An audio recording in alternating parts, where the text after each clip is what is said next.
Hello, कसे आहे तुम्ही सगळे? मी रुपाली तुमचं स्वागत करते माझ्या आणखीन एका व्लॉगमध्ये, ज्याचं नाव आहे रुपाली लाईफस्टाईल. आणि हा जो व्लॉग आहे तो मंगळवारी अंगारकी चतुर्थीच्या दिवशीचा आहे. सॉरी, 2 दिवस उशिरा पोस्ट करते आहे काही कारणामुळे. व्हिडिओ बनवून ठेवला होता पण एडिटिंग करायला जे आहे मला वेळच मिळाला नाही. असे बरेच व्हिडिओ जे आहेत मी व्हिडिओ बनवून ठेवते पण एडिटिंग करायला जे आहे मला वेळ मिळत नाही. आज कपडे पण भरपूर होती धुवायला आणि माझ्या घरातली सगळी कामं मी उरकून घेतली आहे. आणि आज अंगारकी चतुर्थी असल्यामुळे उपवास ठेवला होता, तर उपवासमध्ये खिचडीच बनवणार होते मी. आणि मुलांना आणि मिस्टरांना जे आहे भाजी चपाती वगैरे बनवली होती आणि खिचडीसुद्धा त्यांना नाश्त्याला मी बनवून दिली, पण मी खाल्लीच नाही. त्यामुळे मी आता हे खजूर आहे तेच मी खाणार आहे, कारण मला आता खिचडी बनवायला वेळ नाही आहे, कारण मला मैत्रिणींसोबत जायचं आहे मंदिरामध्ये गणपतीच्या. तर बघा, ह्या माझ्या मैत्रिणी आहे ज्या आमची बऱ्याच दिवसांनी भेट पण झाली आहे. आणि अचानक आमचा प्रोग्राम ठरला होता गणपतीच्या मंदिरात जाण्याचा. तर असं कोणी सोबत असलं तर जाणं शक्य होतं, नाही तर एकटीला जे आहे आपण जातच नाही. तर मुलं पण शाळेत गेली होती आणि त्यांना यायला पण 5 वाजणार होते.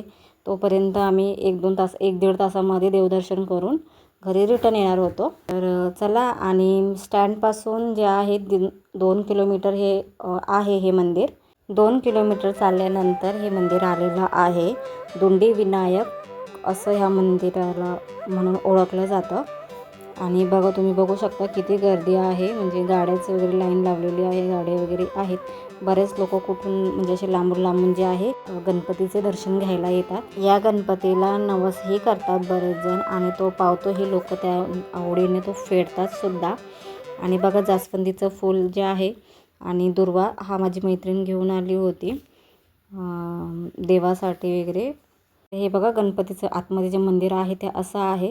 मला जास्त काही शूट करता आलेलं नाही आहे, कारण की पूजा वगैरे होते, कोणी ओरडतील म्हणून मी जास्त काही शूट केलं नाही आतमध्ये. आणि बघा किती लाईन वगैरे लागलेली आहे. आणि दर्शन झाल्यानंतर बाहेर हे असं बसण्यासाठी जे आहे जागा आहे. दर्शन घेऊन आल्यानंतर 5 मिनटं बरेच भक्त भाविक जे आहे असे थोडा वेळ बसत असतात. आणि प्रसाद वगैरे सुद्धा असा आजच्या दिवशी भरपूर जण वाटतात किंवा मोदकसुद्धा मिळतो. ज्यांनी नवस बोललेला आहे त्यांच्याकडनं नवस मला मोदकसुद्धा भेटला आणि पेढेसुद्धा भेटले. बघा, हे खूप मस्त असं मंदिर आहे. आजूबाजूचं खूप छान असं हे आहे. त्यानंतर मंदिरातलं दर्शन वगैरे झाल्यानंतर आम्ही बाहेर आलो, पेढा वगैरे घेतले प्रसाद म्हणून. आणि आम्ही तिथे जवळच्या आणखीन एका मंदिरात गेलो. त्यानंतर आम्ही सोमेश्वराच्या मंदिरात गेलो. शंकर महादेवाचं मंदिर आहे हे. बघा, आजूबाजूचा परिसर पण इथे पण किती छान आहे, गार्डन वगैरे आहे. इथे प्री वेडिंगचे फोटोशूटसुद्धा करतात. आणि बाहेर जे आहे एक वडाचं झाड आहे, ते मी नाही शूट केलं, पण तिथे सुद्धा लोक वटपौर्णिमेचं शूट करण्यासाठी म्हणून येतात. आणि मस्त हे मंदिर आहे. आजूबाजूला सुद्धा छान असे झाडं वगैरे लावलेली आहेत, खूप छान आहे. तिथे वातावरणसुद्धा मस्त आहे. हे लहान मुलांसाठी गार्डन वगैरे पण आहे, तुम्ही बघू शकता.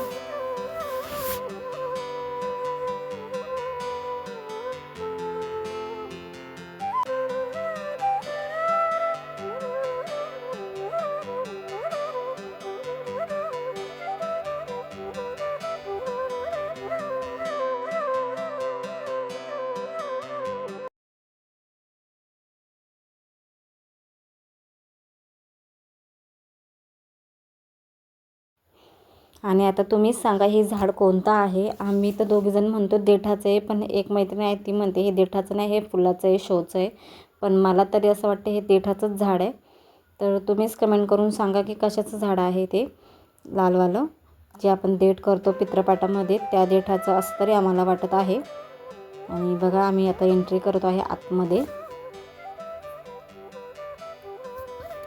आजूबाजूला बघू शकता तुम्ही किती छान असं मोकळं वगैरे आहे.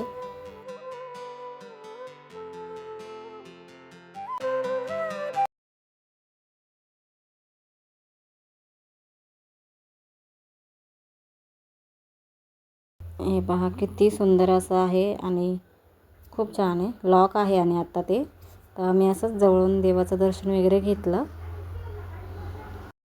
दर्शन वगैरे घेऊन झालं आणि आम्ही घरी आलो. घरी आल्यानंतर जे आहे मी इथे खिचडी करायला घेतली आणि खूप भूक लागली होती. सकाळपासून काही खाल्लं नव्हतं आणि 3 वाजले. मग मी आता खिचडीच करायला घेतली. तीच कढई आहे जी मी झाकून ठेवलं होतं, तर ह्यातच मी खिचडी करायला घेतली. आणि मला बटाटा टाकून खिचडी करायची होती, छान बटाटा फ्राय करून. पण नाही, मी आता साधीच बनवणार आहे कारण भूक पण तेवढी लागलेली आहे. तर तुम्ही बघू शकता माझी खिचडी ही तयार आहे, अगदी साधी सिंपल अशी केलेली.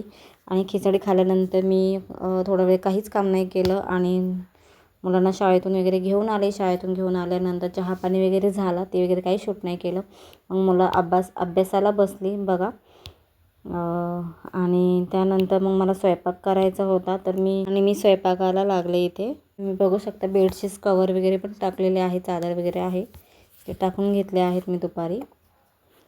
आणि ते मसाले भात जो आहे माझा फोडणी देऊन झालेला आहे, तर वरून फक्त मी कोथिंबीर चिरून टाकणार आहे.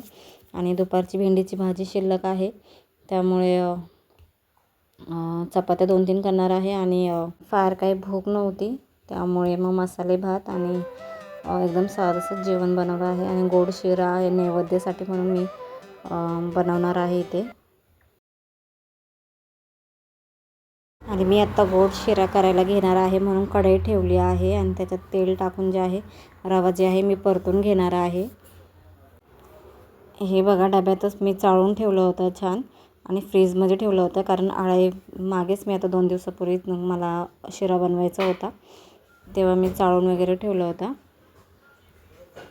आणि बारीक रवा येतो तो मला असा अप्पे बनवायला किंवा डोसे वगैरे बनवण्यासाठी मी तो बारीकच रवा आणते. आणि छान तेल तापलं होतं, तर त्याच्यामध्ये मस्त ते जो आहे रवा छान लालसर असा परतून घेतला मी चांगला.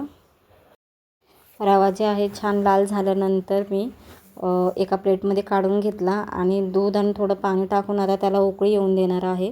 आणि दूध आणि पाणीमध्येच मी अंदाजे म्हणजे जसं आपल्याला चवीला लागेल तसं मी साखर टाकून घेणार आहे. आणि त्याला उकळी आल्यानंतर मग मी हा रवा टाकणार आहे, जो अगदी 5 मिनटामध्ये रवा हा तयार होतो. पण त्याआधी तूप 2-3 चम्मच तूप आणि वेलची पूड मीठ टाकून घेणार आहे.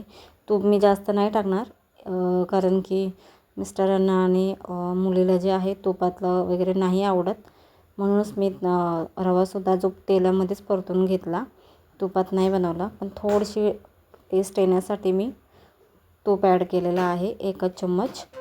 आणि वेलची पूड आहे बनवून ठेवलेली आहे मी, तर तीसुद्धा मी टाकून घेणार आहे. आणि माझा हा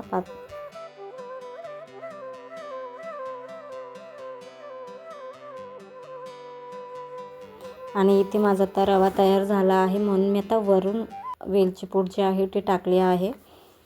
आणि 2 मिनटं छान असा शिजवून घेणार आहे. आणि छान हलवून वगैरे घेणार आहे. असं थोडासा मोकळा सुटसुटीत होईल असा, अगदीच मोकळा नाही होणार कारण तो बारीक रवा आहे, पण नक्कीच टेस्टला भारीच झाला असणार आहे. की माझा रवा पण रेडी आहे. आणि आता मी नैवेद्य वगैरे काढून ठेवणार आहे आणि मुलांना जेवायला देणार आहे, कारण चंद्र आहे जो 9:13 आहे.